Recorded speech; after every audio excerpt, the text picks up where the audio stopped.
Question. Why is this area unfriendly to the friendly people?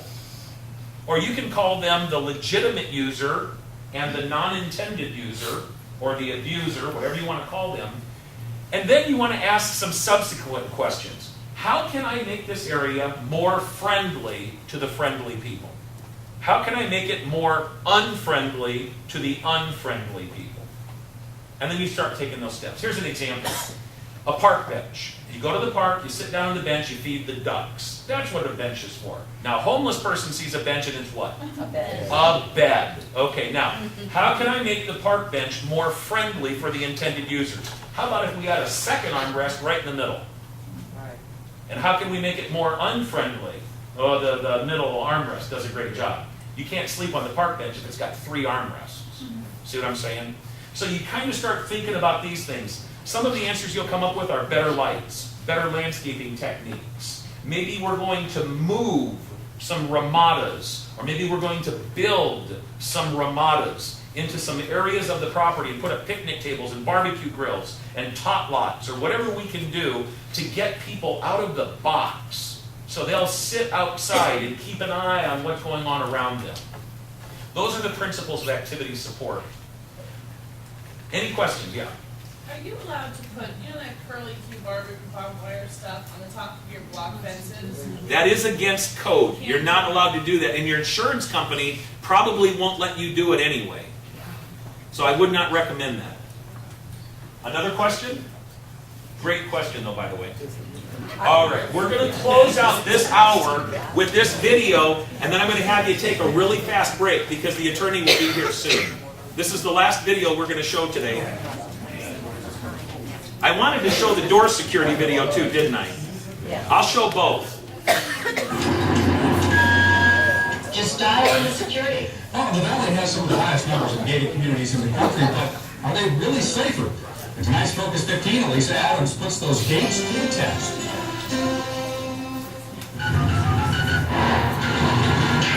Locked in, living behind gates and security codes. Communities are putting up walls, hoping to keep crime out. Yeah, it does give me a sense of security. For residents like Courtney Casillas, the metal makes a difference. After she was burglarized, she moved behind bars. But I know with the gates up that there's going to be less traffic coming in there. But do the iron fortresses keep out the bad guys? Tim Zirin with the Mesa Police Department says no.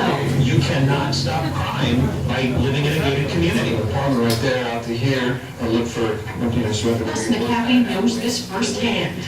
Walked out here and there was nothing there. And I thought, well, geez, I parked somewhere else where I parked. Someone waltzed through the gates of his community and left through those same gates in his truck, along with his wallet and credit cards. National statistics on whether gated communities are safer are hard to come by. But a look at some Mesa apartment complexes illustrates the problem. In one community, the number of burglaries in a 3-month period dropped from 6 to 4 after gates were installed. But the number of car thefts actually increased from 1 theft to 4. In another community, car thefts went down after gates, but car burglaries went up. What we have found is while there is a slight reduction in police calls for service, it's not substantial. The problem, says Scottsdale Officer Mark Rufinock, is not necessarily the gates, but the residents who use them. If somebody wants into that gated community, they're going to get in. We sure did. We were buzzed I'm trying to reach a friend of mine in here. She's been on the phone. Is there any way you can buzz me in? and beeped in with no problem. Thank you. In one place, a resident who had no idea who we were gave us the security code. Thank you. In fact, only one person in one So you community can't buzz me in? did the right thing.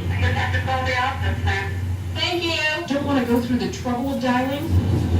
Well, there are plenty of opportunities to piggyback. We did that over and over again. Property manager Libby Ackley says she knows all the tricks, but there's only so much the gates can do. They're really responsible for themselves, and that your apartment community can't really guarantee your security. With photographer Isaac Cadrill, Elisa Adams, News 15. Police say even security guards do not significantly reduce crime. The best way to cut down on crime, according to police, is a community watch group. Now, they also have a few tips for you here. Ask the management company to change the gate codes frequently. Don't give out those security codes to delivery people or friends. And don't ever prop the gates open. And stay alert as to who or what is around you at all times. Okay, very quickly, the door security video. This one is awesome. I apologize, I almost forgot. It's like 4 minutes.